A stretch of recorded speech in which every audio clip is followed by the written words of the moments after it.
Hello, everyone, and welcome to the Cosmic Closet Podcast. I am your host, Blaine, and joining me, we have Casey and Eric from Kitchen Sink Microscopy. Is that what it was, or did I just mess that up?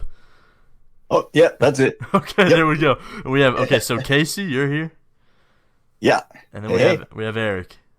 Yep, I'm here. So the real question that I have first off is, what's with the name? How did you guys come up with this name? It's kind of unique, and your logo's unique. You have a sink full of books. I saw a gun, and obviously microscope. What's behind the name? Well, we were having a number of Facebook discussions about a variety of different topics, getting into all kinds of debates with people, and we were like, why are we wasting our efforts on Facebook when we could just put this stuff on YouTube? And because we talk about like everything, you've heard the expression everything but the kitchen sink. Well, we Right. just figured, well, we'll talk about the kitchen sink too. And microscopy is basically just putting everything under the microscope.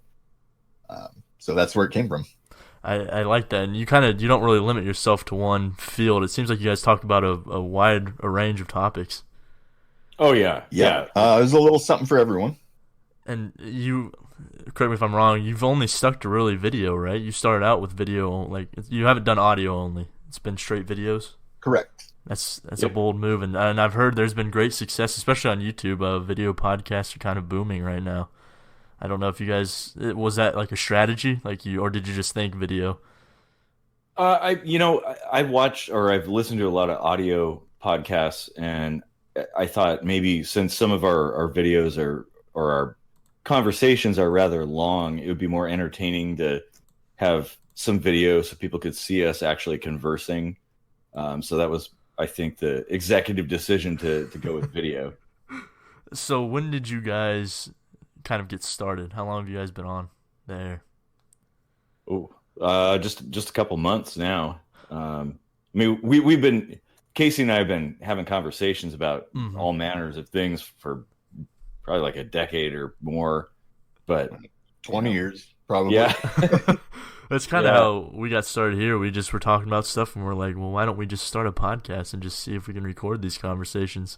And even if no one listens to them, we might as well just see how it goes. yeah, that's a great idea. It ends up yielding some pretty interesting stuff. So yeah, And you'd be surprised. I mean, you think that you have a small topic or no one would listen to you, but I mean, maybe it's just podcasts in general, but you can easily build an audience. And even if it's a small audience, there's people that follow what you say, and it's nice to build a community around that, and people give feedback. And I know you guys just got started, but I looked at your YouTube, and you're already at 50 subscribers.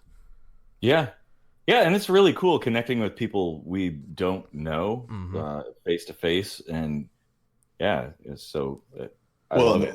and the other thing that we really enjoy is, we've been writing music for decades as well, and now we have a place to showcase it. So Mm. we've got, thousands of songs. So like Yeah. we're pretty much never going to run out of original tunes to That's put at good. the end of the episode. And meeting new people through this platform. We just interviewed a gentleman in Georgia. We're in Washington State, and he came on the show to talk about races, and we're releasing that one on August 8th Mhm. and or 9th, whatever the Friday is. And he rapped over one of our songs, so that's going to be a really cool collaborative feature on that episode that we're really stoked about. Yeah, that it's kind of crazy the kinds of people that'll come on to a podcast. That's kind of what me and Jacob have learned, is that anyone is willing to hear themselves talk, and they love an audience. So no matter how like we were getting CEOs and stuff onto our show when we had like 15 YouTube subscribers just because they wanted to come on and promote. Nice. Well, and I think that's just how the world is with as far as the podcasting. I mean, podcasting is just another form of advertisement to them, and so you can get anyone on as long as don't mess up a simple pitch. But yeah, you'll I'm sure you guys have met some odd characters. We've had flat earthers on, we've had anti-vaxxers on. That's something we're gonna.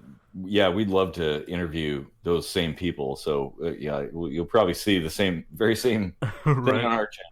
Well, and I was gonna ask. That was actually my next question. I've seen you guys You've linked it on our tweet. Some of your conspiracy episodes. What kind of made you guys lean towards that? Is it just kind of an interest to you guys, or? Well, I don't, Casey's probably a little bit less interested in that particular topic, but I am. Mm-hmm. It's kind of a big thing for me. My dad was really, really into conspiracy theories and everything, so he kind of imbued me with that same sort of fascination with it, and so I've investigated it for my entire life, and so to this day. I actually grew up listening to Coast with Art Bell, and I was really fascinated by that stuff. But in my adult years, I became more of a skeptic. But it's still fun for me to entertain these things and give them kind of like a critical eye. But I think that lends a certain another side of the fence, right, for the topic. So it's a really good balance that we bring to each conspiracy theory, because Eric's kind of an enthusiast on the side of, well, I'm skeptical of the government or right. whatever it is that's involved, and I'm like, yeah, but look at the facts that we have available to us, and it's a really good balance, I think. I think that's good, and like you said, it's good to see the other side of the fence. When we talk about all these conspiracies, I would say on our channel, 98% we don't believe in. Obviously, we can't. We're not wearing tinfoil hats, but it's nice to see, and it's honestly just entertaining. I mean, because some of it is like, oh, that could be true, but it's not true. But you see where they kind of go down this rabbit hole, and it is just entertaining to look this stuff up online. We probably do about 2 hours of research at the minimum just to kind of get a basis for everything. But I mean, it's just crazy what people come up with. Oh yeah, I mean, there's a conspiracy for everything. There totally is, yeah, and that's my angle on it is, I'm very, very skeptical of a lot of things. I mean, most of the conspiracies are pretty unlikely, but there are a few that the likelihood increases. There's some that are definite. So throughout history, there have definitely been some actual conspiracies. Right. And so with that, it's sort of, like you said, it's kind of, it's entertaining to kind of go down and investigate those things and maybe think about them. And whether it's fiction or not, it's still a lot of fun. Yeah. And we really don't get too big into debates. I mean, me and Jacob, it's kind of like you guys. I kind of stick to the facts, and he likes to entertain. He thinks that the pyramids were built by the aliens and stuff like that. So it's a good dynamic that we have. But when we have on anti-vaxxers and flat earthers, we try to let them have somewhat of a stage, but we also play devil's advocate at the same time. We're like, all right, well, let's look at the facts here. What would you say to this, or what would you say to this stat? We don't give someone just a grand stage to come onto the show and preach. We try to find that nice balance. So I think there should always be balance. Yeah. Yeah, you don't want it to be an echo chamber, of course. And I was wondering, kind of, what kind of guests were you guys looking into? As far as, are you guys going to take guests from all over, or are you sticking to just, like, are you going to ever narrow your topic, I guess, for your show, or are you going to stick to kind of the whole kitchen sink idea, all kinds of topics?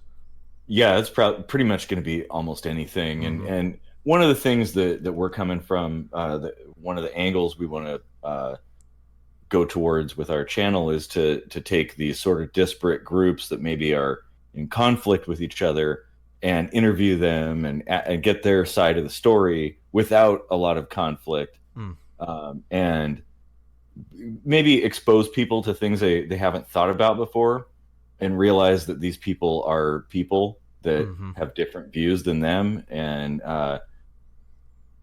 just show people that they don't have to resort to violence right when they disagree. I think that's something that's really important, especially now. So that's one of the things we're hoping to get some pretty interesting guests on the show. I've got feelers out, but like you've said, we're just starting out. Like, we're just barely 3 months, a little over 3 months into it.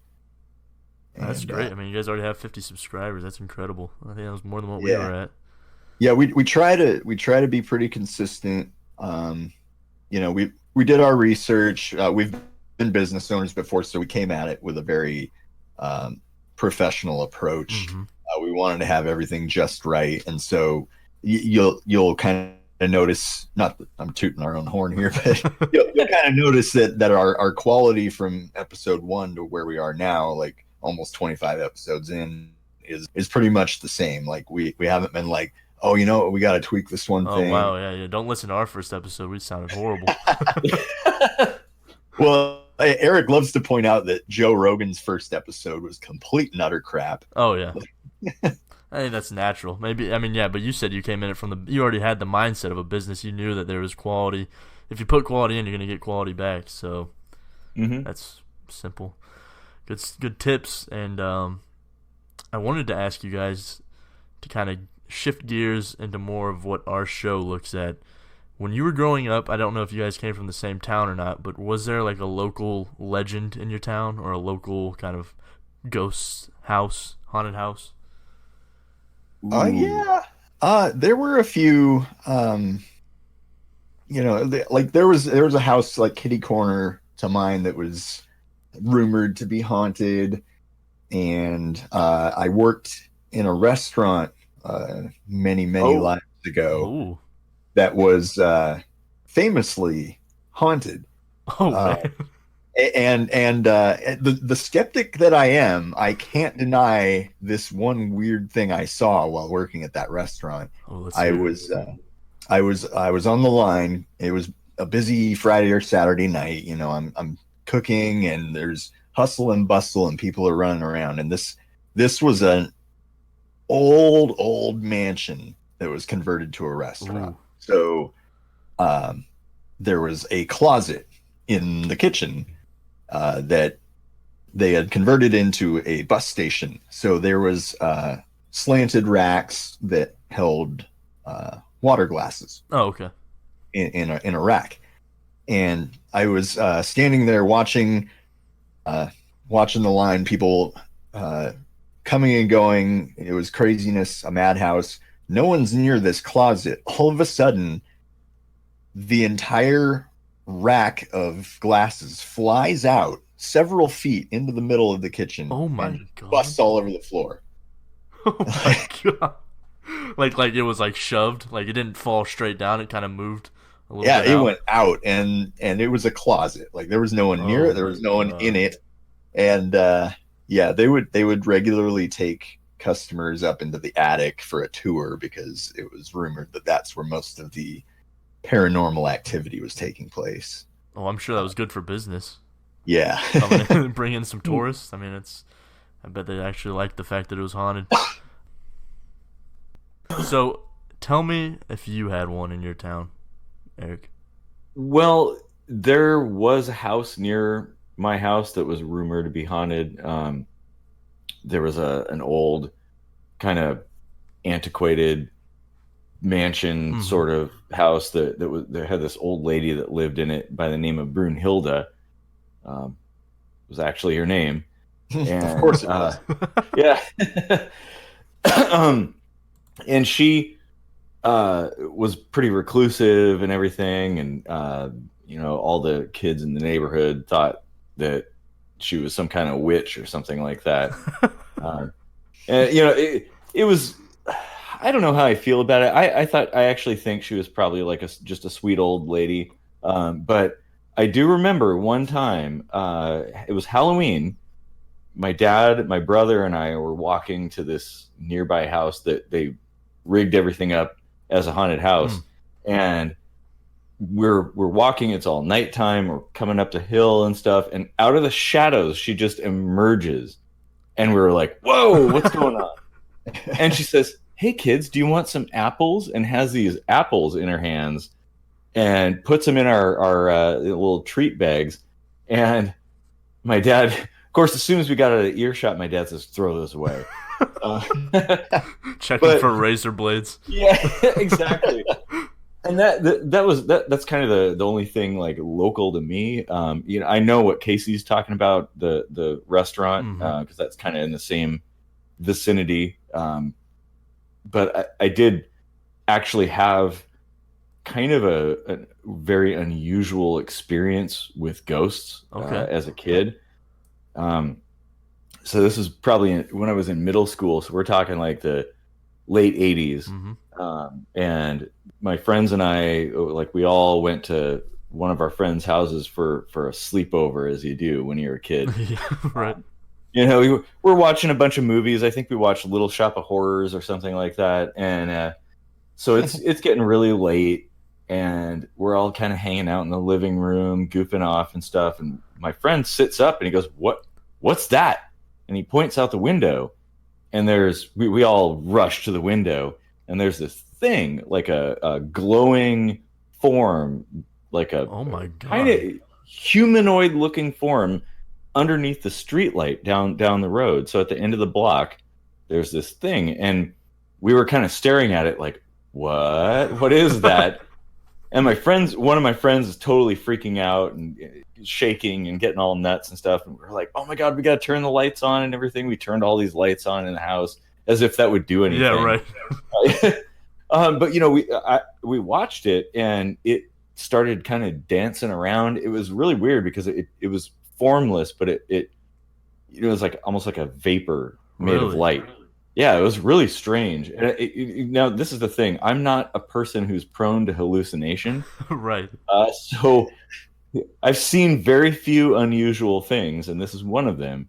Well, and the fact that you all saw it too at the same time. Yeah. Oh, we did. The friend that was shaking and freaking out, he was out of his mind at that point. He was like, "I want to go home."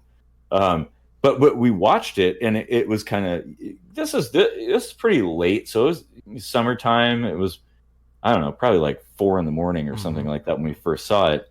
But we watched it, and we were kind of speculating as to what it was, and eventually, kind of the sun started to come up a bit, and it got a little bit light, and that thing just disappeared. It kind of just faded. Oh my god. And then we saw this really weird guy walking down the street after that. And he came down the road and stopped in front of the house. And we were all, of course, just like 6 of us or something, staring out the window with our jaws open, like, whoa. And this guy stops and he looks at us, and then he just walks away. What? And yeah, it's like some Stranger Things. It's like a Stranger Things episode. Yeah, it was a really weird experience. To this day, I have no idea what that was, but it's a very strong memory. Something very similar happened to close to where we live. It was actually New Year's Eve, late in the night, and we were driving all together in a car, and there was this old lady walking down the middle of the road, and we had to like swerve to get around her, and we turned around, went back, and she was like, there were police there. They were pointing their guns at her. She was getting handcuffed. Like we didn't. It was way out in the middle. We were surrounded by cornfields. Like it's just some stuff happens in the middle of the night that you just can't even explain. Like, this old lady was just walking down this country road, no lights, no street lights anywhere. It could have easily been hit, but it was just freaky, absolutely freaking terrifying. Man. But as far as local legends and then urban legends, I just read a report this morning, and I'm only bringing it up because from what we've learned in the urban legend field, you hardly ever get fresh news. But there was a guy in Kentucky, I guess last night or 2 nights ago, that was camping at Mammoth Cave, and he grabbed a gun with his girlfriend because he thought someone was outside the cabin. They ran to the edge of the woods, and he fired 2 or 3 shots according to this news report, and he said it was Bigfoot. So now there's like a full investigation in Mammoth Caves National Park looking for Bigfoot. Dang. They don't know what he shot at. He claims it's Bigfoot. Obviously there's no cameras or anything. Well, yeah, but it's kind of crazy.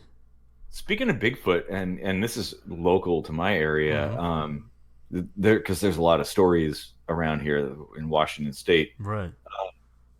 My dad told me a story of when he was probably like in his 30s or something like that, and he and his brother went to I think they drove to Mount Rainier. It's a national park in the area, and so it was a really foggy night, and they're driving along, and they're trying to get up to the lodge that's up there. And of course, it keeps getting foggier and foggier and foggier. So my dad gets on the hood of the car. He's looking out. They're basically guiding his brother, and they're driving up this hill. It was really rustic at the time. Now it's of course a lot more developed, but at the time it was very dangerous. So one false move and you're off the cliff and you're dead. Oh man. So he's guiding his brother up the hill, and he sees like this light kind of down the hill, obscured by the fog a bit, and he's like, wait, stop. You know, because he's thinking a car went off right. the edge. It's this red light down the hill. And so he gets off the hood and looks down there, and he sees what he thinks are tail lights down the hill. And then he sees this form coming up the hill towards them. Oh, and God. At that point, he realizes the form is way taller than a normal person. And he swears it was some kind of like Sasquatch or something like that. And he just jumps in the car. He's like, let's get out of here. And they bugged out. But, yeah. Oh, that's terrifying. That is horrifying. And, Yeah, like there certainly are. You know, so I'm a biologist, right? Mhm. And there certainly are new species being discovered all the time. Something that big, it seems odd that they wouldn't, you know, be seen more often, or more of a commonplace occurrence, you know. But there are definitely some strange animal occurrences. Like in our area, we've got a particularly deep bay that's rumored to have a giant squid in it. I had a buddy in the Navy that was in a submarine out in that bay, and he said they heard the weirdest sounds on sonar. Really? Yeah. And I had a weird run-in with a pretty common animal, actually, a crow.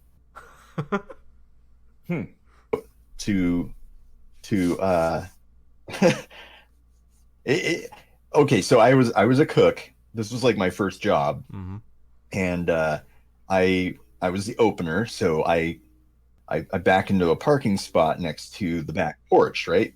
And I look over, and there's a crow just sitting on the back porch. And I was like, oh, okay, well, whatever. He'll just fly away when I get out of my van.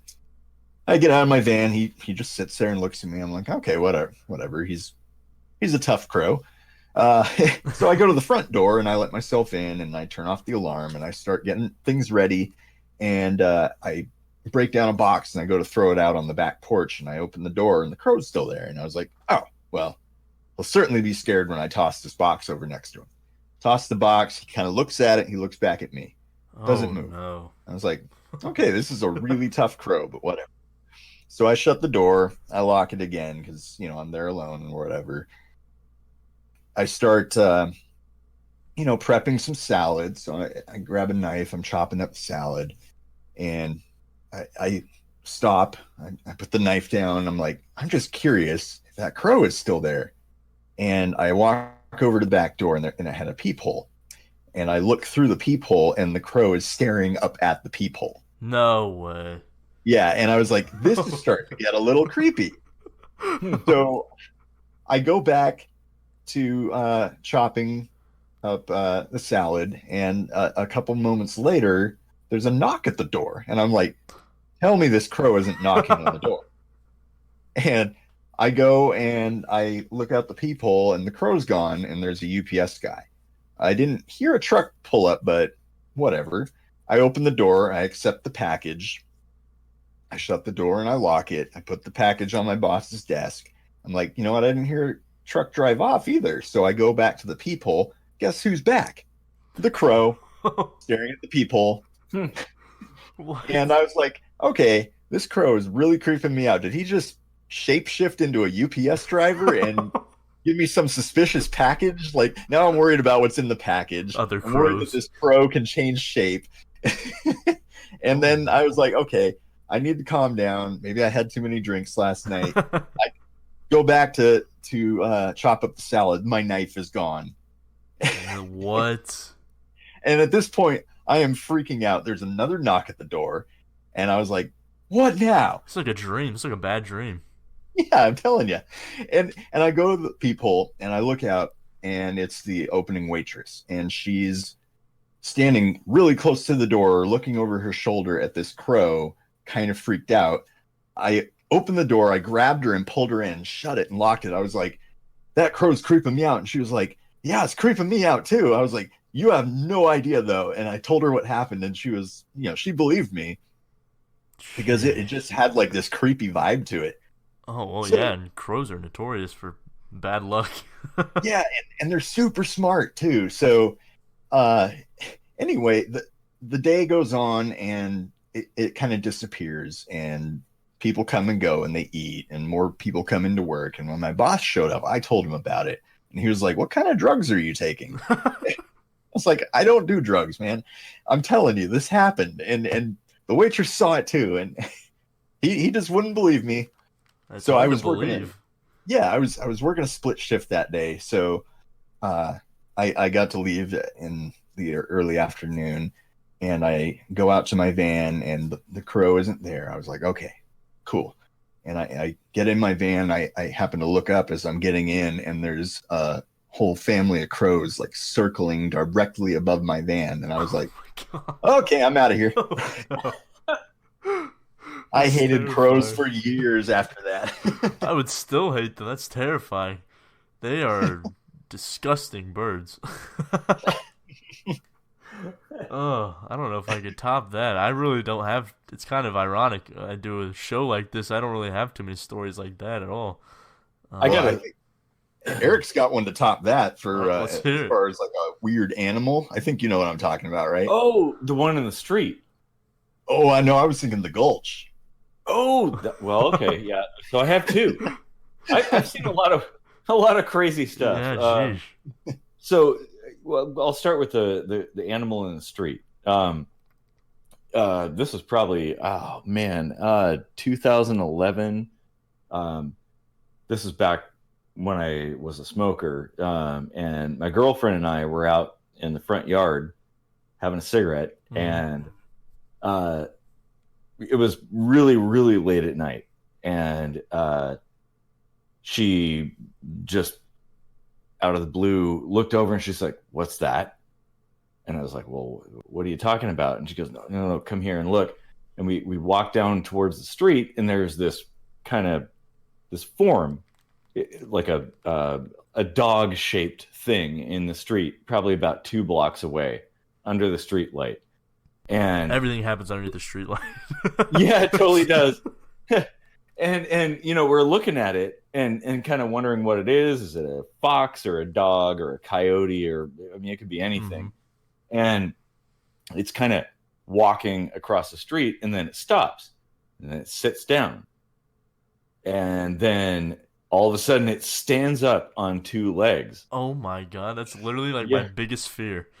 Oh, that moment I was so scared. We were like, we're going back into the house. That is actually terrifying. Me and my friends joke all the time what we would do if we looked out and saw a dog on its hind legs. That's like one Yeah. of our worst fears. It's just creepy to see.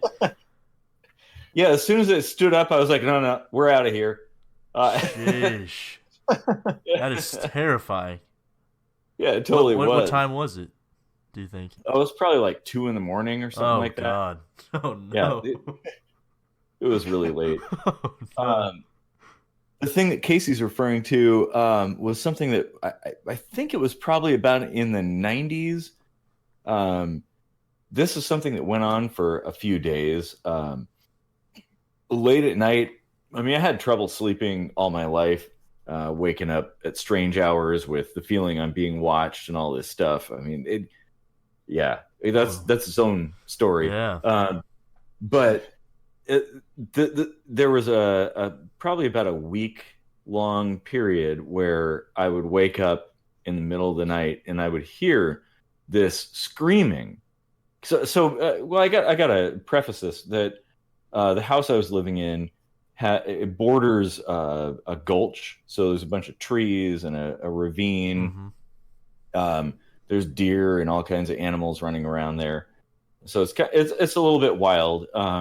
But I woke up in the middle of the night for this period of time, and there was this screaming sound, and I've tried to recreate it. I actually, one night I brought a microphone and set it to the window and recorded it, and I've since lost the cassette tape of that. Sadly, because it was the most unreal alien sort of screaming sound you've ever heard, and it bone chilling. Oh God.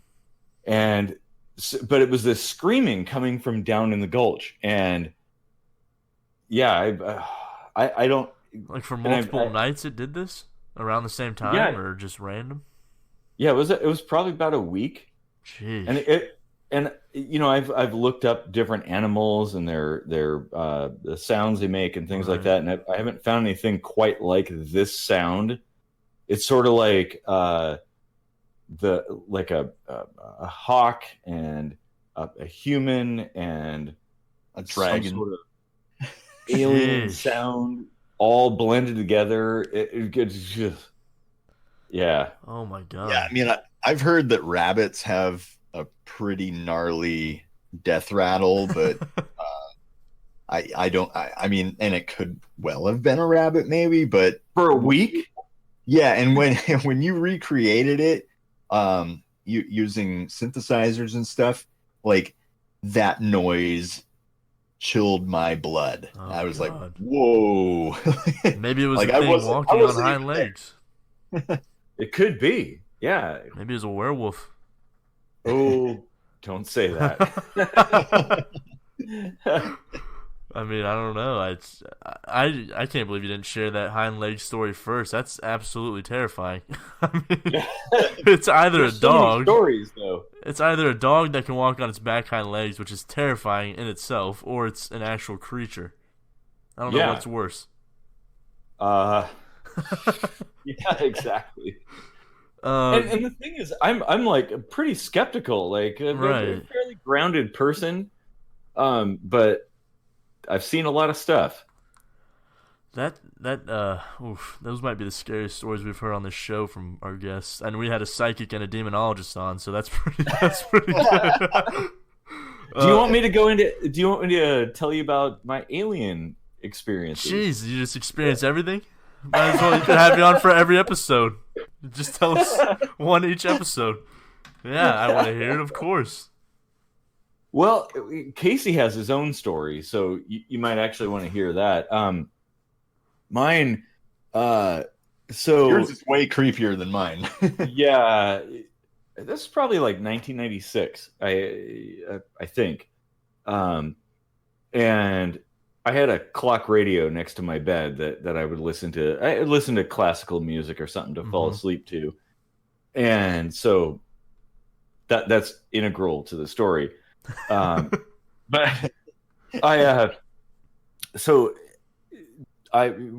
would have these weird experiences. This is probably went on for about a month, where I would wake up in the middle of the night and I'd have this feeling like somebody's watching me. You know, that sort of feeling like there's somebody in the shadows, there's somebody behind you. Right. I would feel like somebody watching me. And this went on for quite a while, and I had some really bizarre dreams at the time. And I could go into that about like some of the weird machines I've seen and objects and stuff that changed my life, actually. But that's its own story. Jeez, This could write a book. this particular so I'll just talk about this thing. So, you know, I wake up every night at like pretty much the same time, like there's somebody watching me. And this particular night I woke up and I had the same feeling, and so I turned my radio on to calm myself, thinking, well, like if I focus on this, I can go back to sleep and ignore it and whatever. So I turn the radio on, and all I hear is static on the radio. And so, well, that's never a good sign. No. Well, I thought maybe it was detuned or something. So I start turning the dial, and the whole entire band, the FM band, is all static. I'm clicking the AM FM switch, like, oh Jesus, What's going on? Is America under attack? Yeah, exactly. The radio, it's nothing but static. And I pick it up and I'm shaking it and doing all this stuff. And as I'm doing it, I see this flash in my peripheral vision, and I look up, and the window on the other side of the room, out the window, I can see this triangular thing in the sky, and there's a light in each corner, and there's a light in the center, and it's strobing. What? And the strobing is so bright that it's like I could hear it. And it's so slowly drifting away from the house, and it drifts, and it goes behind the trees, and then I see one more flash, and it's gone. And I was awestruck and scared at the same time. Terrified, right? Yeah, oh, totally. And I just sat there, thinking like, what is going on? And I actually sat there until the sun came up, and went and talked to my dad about it. He went downstairs, and my dad was up and making coffee and stuff. And he's like, "Oh, you were just, it was a bad dream." And I was like, "No, I've been awake since then. I saw it. This is a real thing." Oh my so God. That is insane. And it prompted me to go to the library and pick up every book on UFO sightings and abductions and all that stuff. And I read them all, and it was enlightening. But the interesting thing is nothing like that has happened since. So 1996 to 2019. Jeez. Nothing like it has happened since. My mom's brother actually had a similar thing where he was in a house and he was by himself, kind of similar to your story. He was in his bedroom and he saw one, and he swears to it to this day, like 40, 50 years later. Wow. It just stuck with him. Kind of like what you said, he didn't go to bed that night. I mean, I don't even know how you would go to sleep after something like that. Oh, it was really from hard. Another world. Yeah.